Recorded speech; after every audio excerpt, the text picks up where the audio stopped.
Hey, what's going on, good people? Armand Owens here once again with another episode of the Daily Unsung Leader. And today we're going to be starting a series exploring how we think.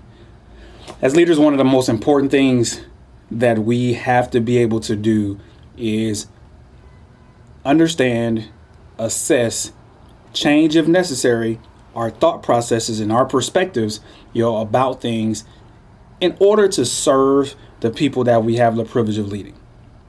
We just have to.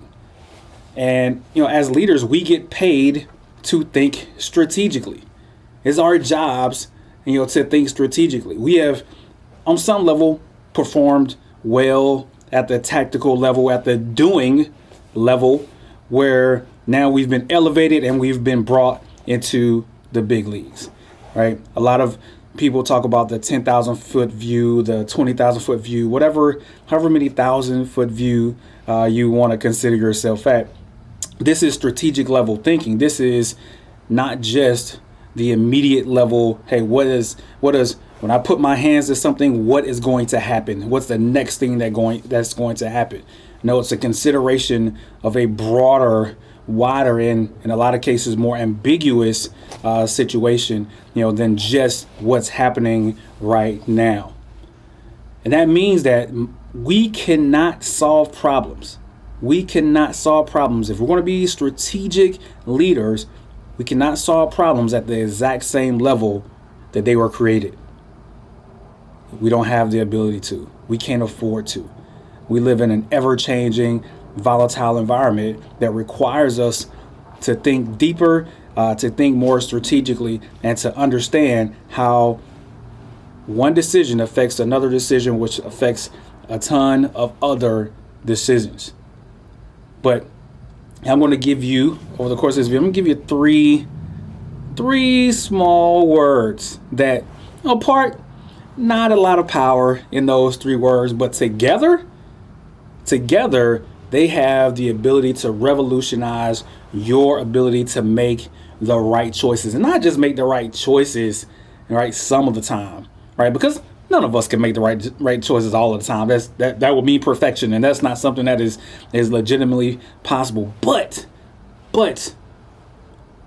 this does mean these three words can ensure that you make the right decision most of the time. Most of the time. And I wish I had this. I wish I had these three words in 2001 when I was a very young investor. I was really interested in getting into the stock market, really interested in having my money make money. And I talked to one of my mentors who had invested in the past, and the advice that he gave me was like, hey, if you like a company, you like their products, they make good stuff, they may be worth investing in. I said, all right. That's all the information that I needed to confirm what I thought.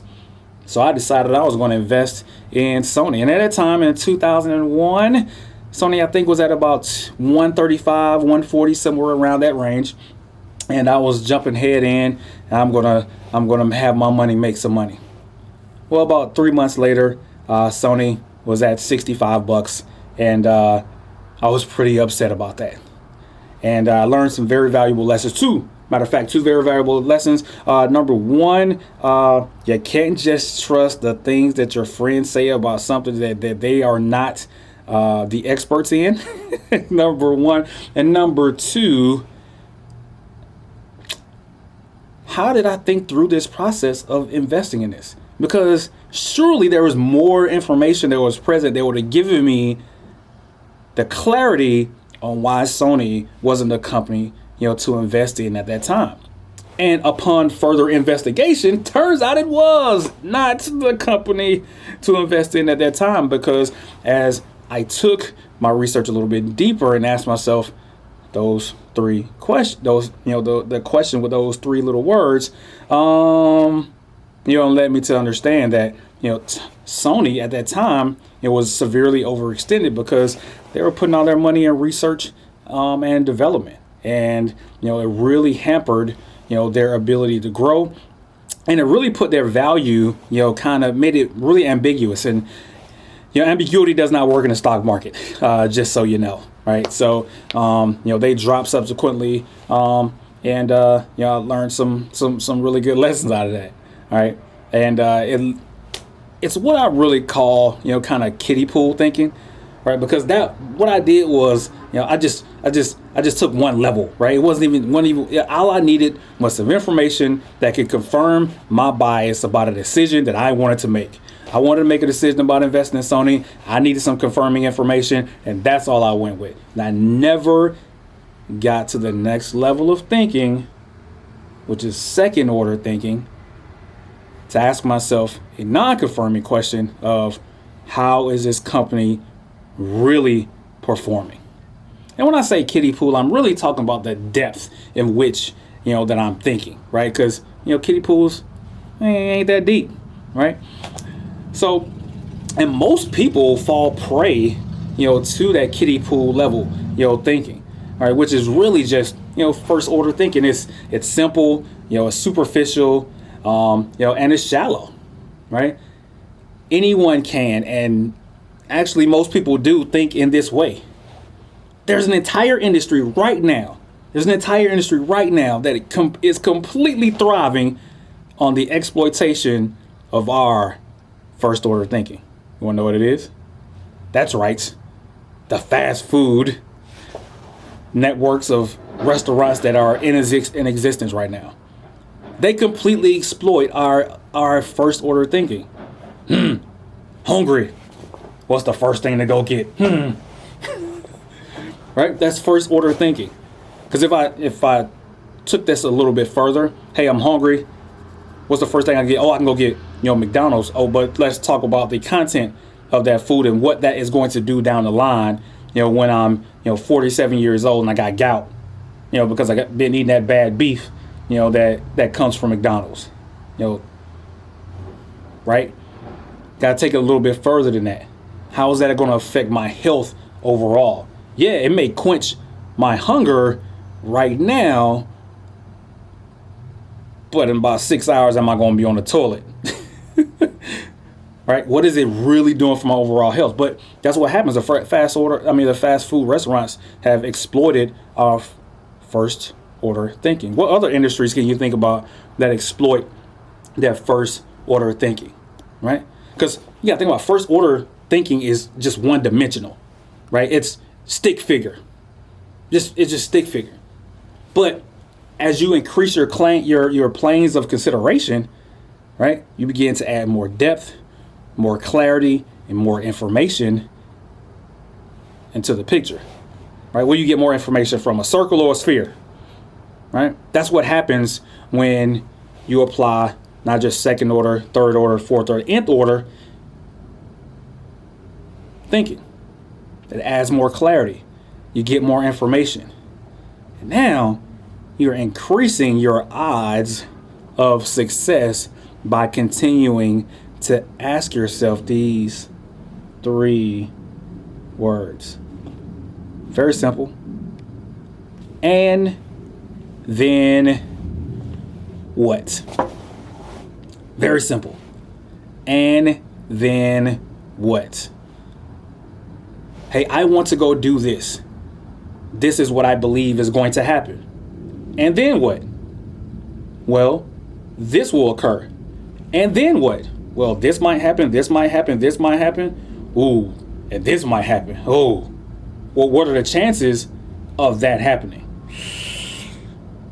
Based on your experience and the collaboration, of your team, as you're considering these things, you can determine a likely outcome.